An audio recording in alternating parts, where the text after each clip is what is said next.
Bonjour à toutes et à tous et bienvenue dans le Show BBH, votre émission au cœur des rebelles. Ce mois-ci, notre première invitée est arrière droite, originaire de Clermont-Ferrand. Elle a effectué tout son parcours du côté de Brest, d'abord au centre de formation, avant de rejoindre l'équipe première depuis 2020.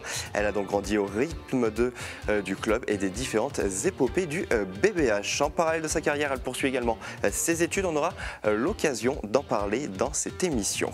Pour l'accompagner, une autre joueuse emblématique de l'équipe, arrivée au club en 2019, après un passage à Issy Paris, puis en Hongrie, membre de l'équipe de France, avec qui elle a remporté la médaille d'argent au championnat du monde 2021, puis le titre mondial en 2023. Des médailles aux Jeux Olympiques également, avec un titre en 2021 et une médaille d'argent à Paris l'été dernier. Merci d'accueillir Eva Jarige et Coralie Lassource. Bonjour à toutes les deux, bienvenue sur le plateau, installez-vous.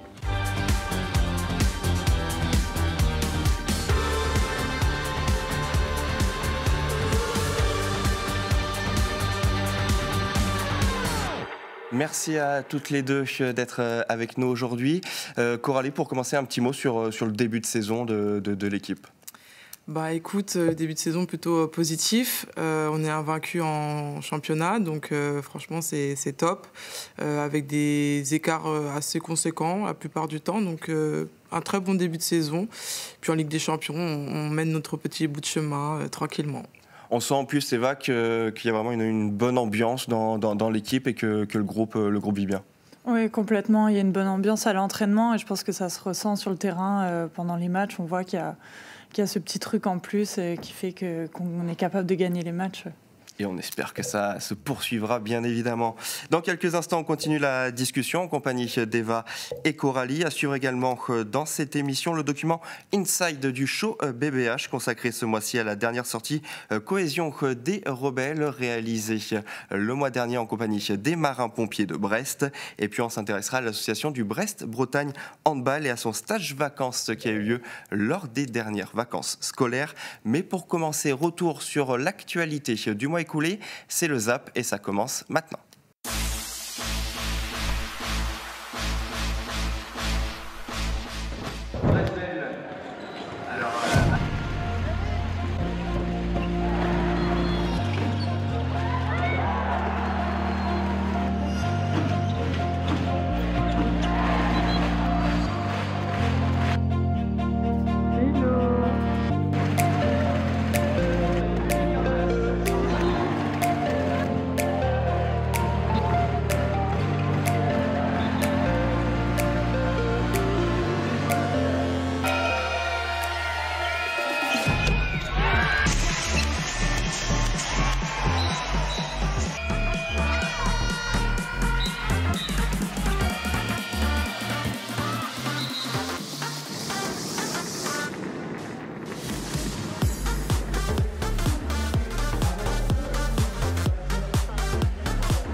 On est donc avec Eva.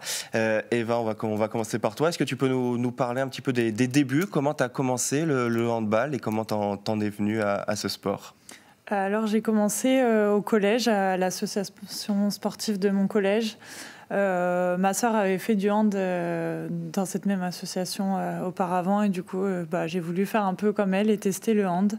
Et donc voilà, j'ai commencé par là et puis après j'ai rejoint un club un peu plus tard.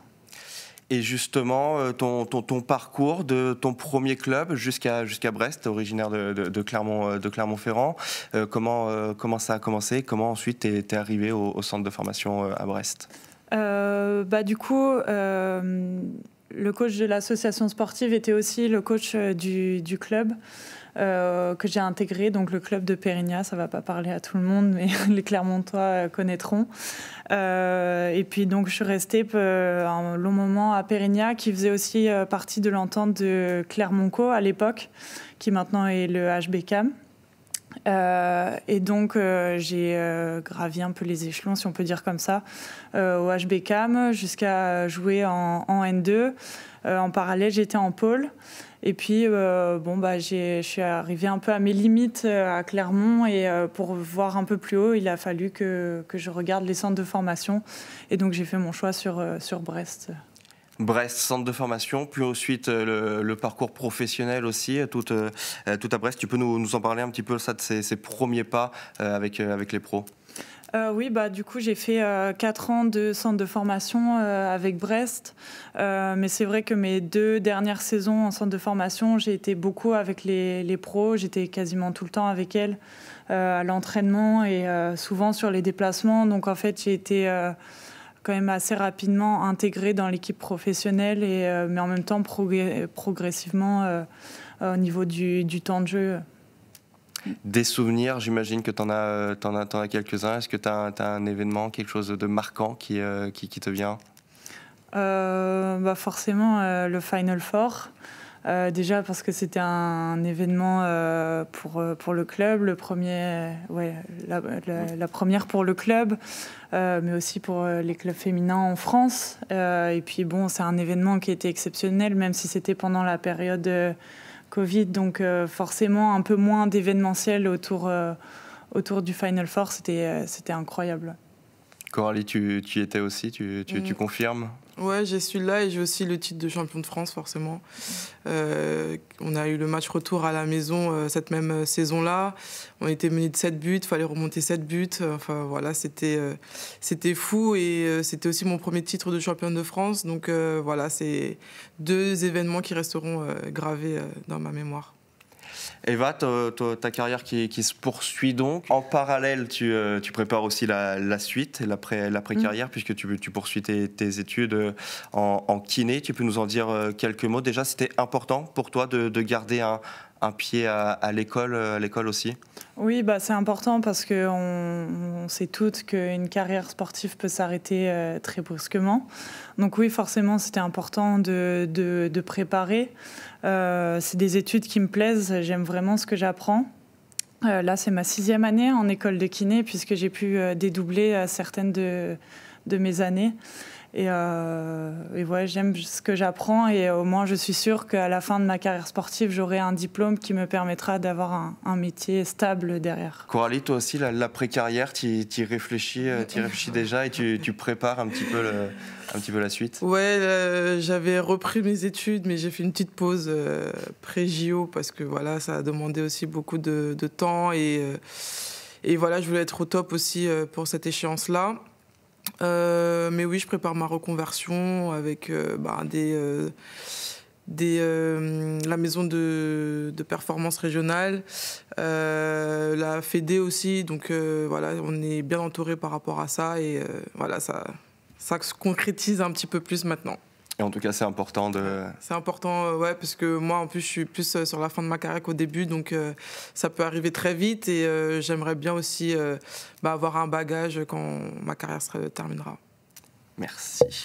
On revient à présent sur la dernière sortie cohésion de l'équipe. Le mois dernier, les rebelles ont pris la direction de la base navale de Brest pour participer en compagnie des marins-pompiers de Brest à une activité en groupe et en tenue. Les caméras du show y étaient au reportage.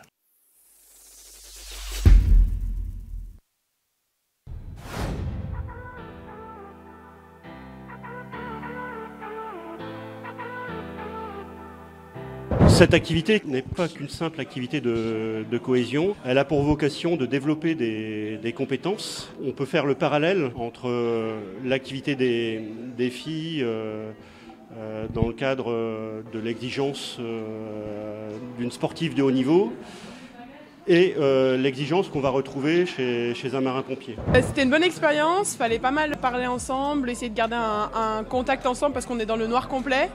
En plus, il fallait un petit peu traduire parce qu'il y avait Eva qui était avec nous, donc c'était vraiment immersif et un peu stressant aussi. La difficulté principale, c'était qu'on était dans le noir, donc on n'avait pas le repère visuel, donc ça c'était compliqué parce qu'on avait des obstacles devant nous et on ne savait pas si on dépassait au-dessus, dedans, en dessous. Après on arrive dans une pièce où il y a plein de fumée, on doit retrouver quelqu'un qui est par terre, donc ça aussi c'est compliqué, il faut essayer de suivre les murs, avoir des repères et essayer de parler avec les copines tout en gardant un contact, donc ça c'est compliqué aussi. C'était un peu bizarre parce qu'on n'a pas l'habitude d'avoir des masques sur le visage. Et c'est très noir, du coup on avait un peu pas très confiance qu'on avançait. Mais au fur et à mesure, on a réussi à avoir confiance entre nous. On a réussi à se toucher, à avancer doucement mais sûrement. Et ça a été de mieux en mieux. Je pense que la difficulté, c'est d'arriver à savoir où on va. Quand il faut passer au-dessus, quand il faut passer au-dessus. Aussi, on avait des mannequins à porter. Savoir comment équilibrer le poids du mannequin pour que tout le monde ne soit pas trop fatigué. On devait parler un peu anglais. Avec le masque, c'est un peu plus compliqué. J'étais avec Cathy, c'était un peu plus compliqué, mais on a fait de notre mieux, je pense. Oui, bonne expérience, vraiment à refaire. Maintenant, je sais un peu c'est quoi, j'aurai un peu moins peur la prochaine fois. Autre parallèle, et c'est peut-être l'objet du travail d'aujourd'hui, c'est le mental. Finalement, comment oui, j'ai un niveau technique, oui, j'ai un niveau physique, mais malgré tout, si je ne suis pas bien préparé mentalement, je peux faire une situation d'échec le moment venu. Le mental est important, il est important dans notre job parce que le marin-pompier doit se maîtriser au feu. Et bien dans le sport de haut niveau, c'est la même chose.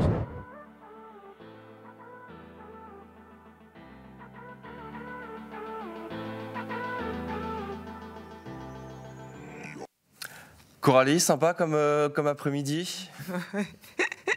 Ouais, au début, j'étais pas très emballée. Je savais pas trop à quoi m'attendre, mais au final, oui, comme les filles elles l'ont dit, c'était un moment de cohésion. Il fallait être en harmonie avec ses coéquipières. On n'avait pas la vision, donc voilà, il fallait essayer de voir les choses différemment.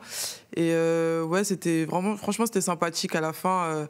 J'ai dit c'était cool, mais je le referai peut-être pas. Mais voilà, c'est aussi important dans un collectif, je pense, d'avoir des activités comme ça parce que la saison elle est longue et que on vit tous les jours la même chose et d'avoir des divertissements, mais qui restent aussi importants dans la cohésion. Je pense que ça reste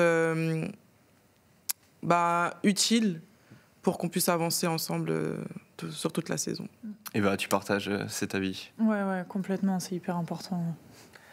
On passe à toi, Coralie, à présent. Est-ce que dès le départ, le hand, c'était une évidence pour toi? Non, non, parce que en fait, j'habite en Martinique, j'étais à côté d'un gymnase et en fait, tous les week-ends, on entendait des coups de sifflet.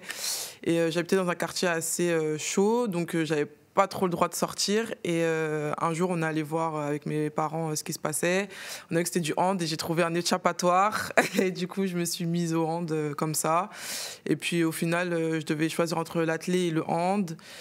J'ai choisi le handball, je pense, pour l'aspect collectif, d'être avec du monde et j'avais rencontré une cousine à moi, voilà, comme ça. Donc j'ai choisi le hand comme ça. Après mes parents étaient mutés en métropole. Donc j'ai joué à Palaiseau dans le 91. Après j'ai fait sport-études à Châtenay-Malabry et j'ai intégré le centre de formation de Paris Hand. Une expérience aussi derrière en Hongrie, à l'étranger. Tu peux nous en dire quelques mots? Ouais, en fait, je sentais que c'était le moment pour moi de partir de Paris. Ça faisait très longtemps que j'y étais. J'avais vécu pas mal de choses et je voulais découvrir quelque chose de nouveau. Du coup, là, j'ai quitté mon confort totalement. Je suis partie à l'étranger pour découvrir cette expérience-là. Voilà, j'ai appris beaucoup sur moi-même. J'ai découvert une nouvelle culture du handball aussi. Mais à la fin, j'avais hâte de rentrer à la maison parce que on se rend compte de la chance qu'on peut avoir quand on est chez soi.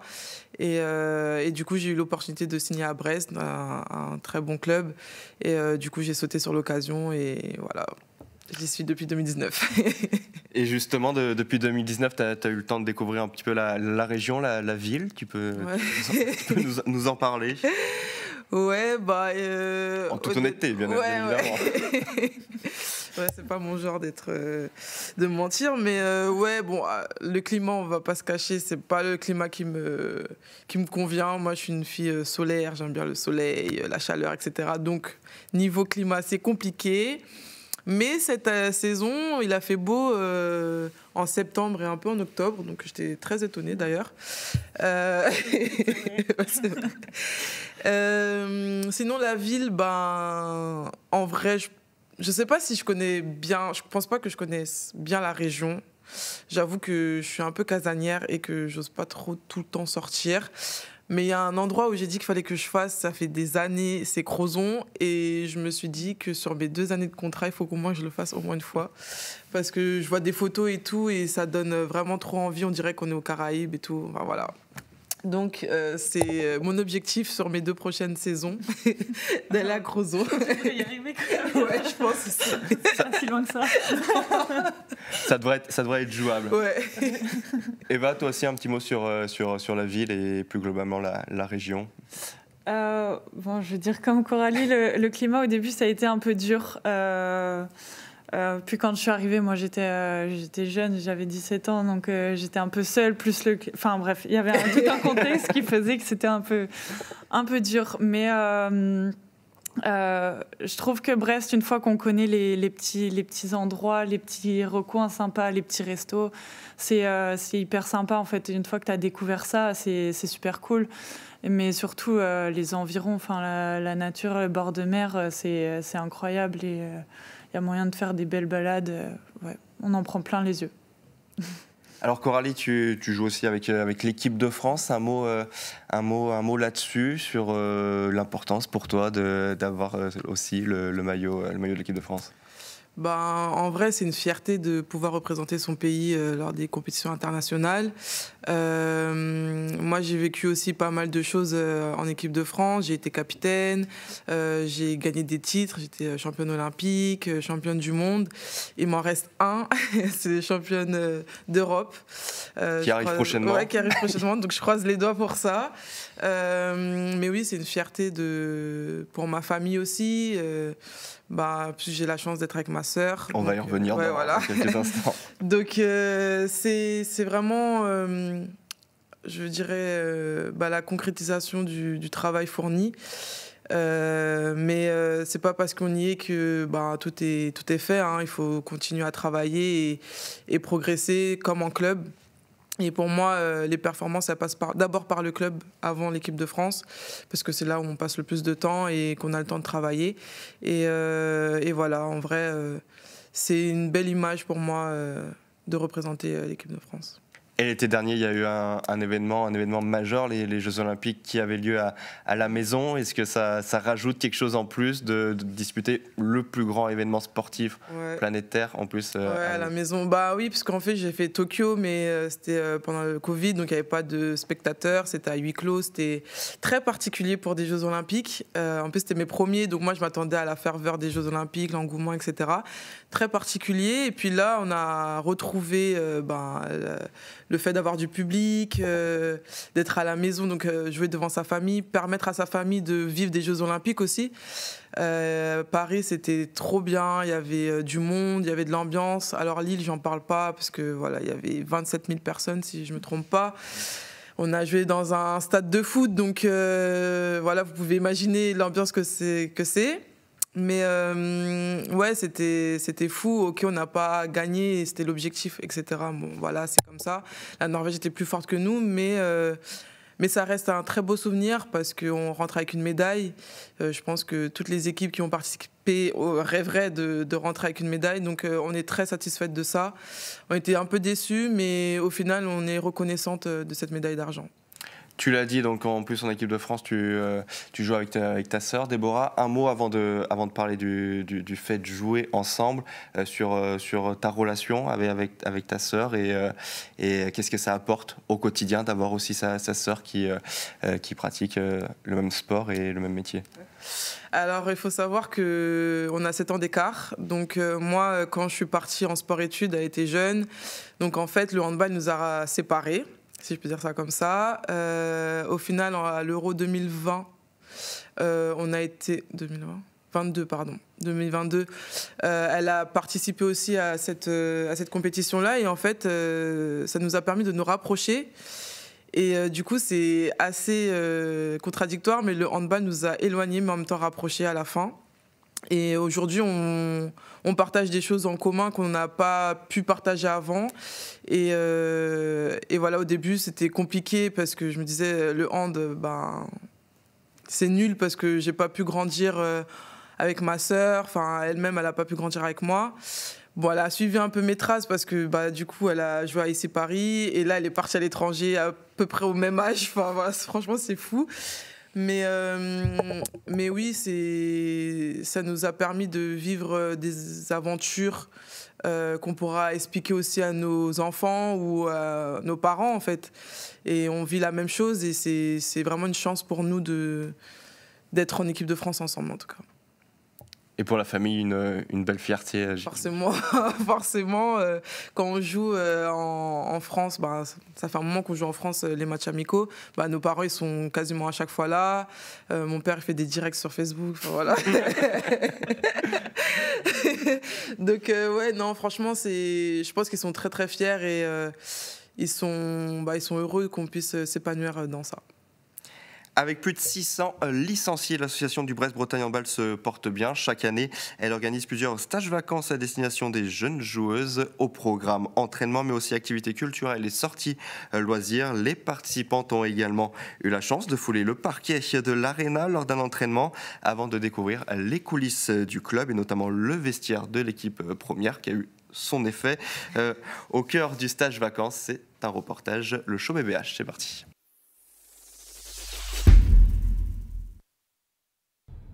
Il se déroule sur 4 jours, celui-ci. Le premier jour, on a commencé par faire des tests physiques. Ensuite, on est venu voir l'entraînement des pros l'après-midi. Et le soir, il y a eu une veillée Halloween parce que c'était le jour d'Halloween.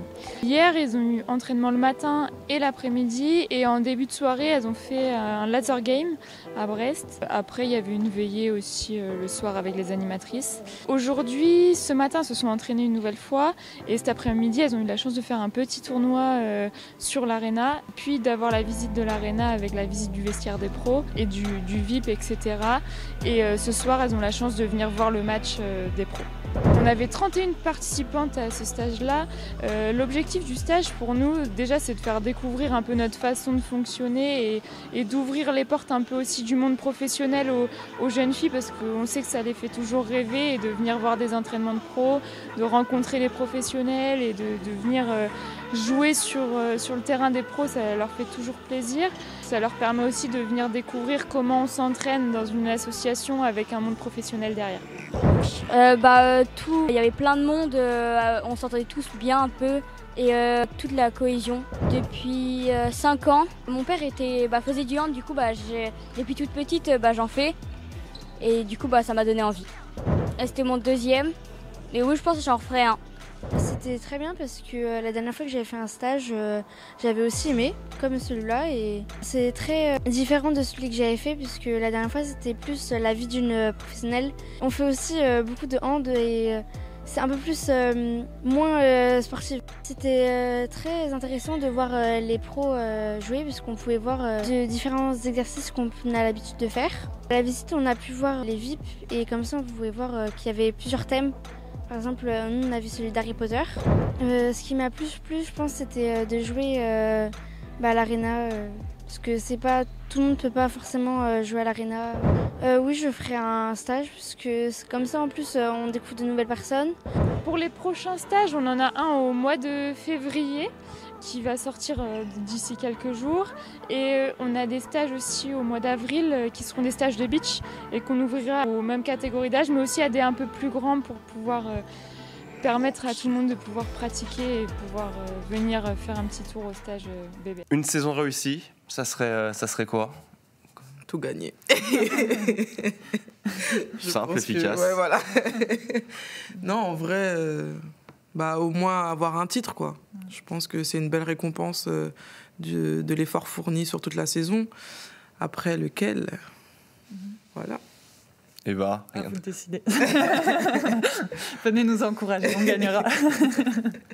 On vous a demandé avant l'émission de nous sélectionner quelques musiques, les musiques qui rythment un petit peu le quotidien et notamment autour des rencontres. Toi, par exemple, Coralie, avant le match, sur le trajet, t'écoutes ça ?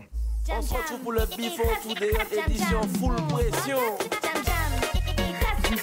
Alors si tu es prêt pour le tour. Et va de ton côté, avant la rencontre, c'est plutôt ça.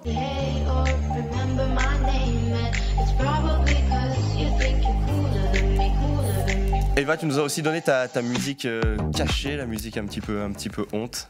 On écoute.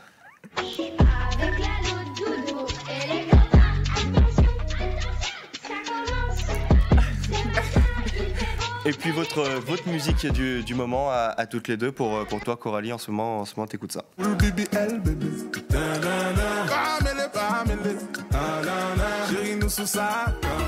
Eva, ta musique préférée à toi?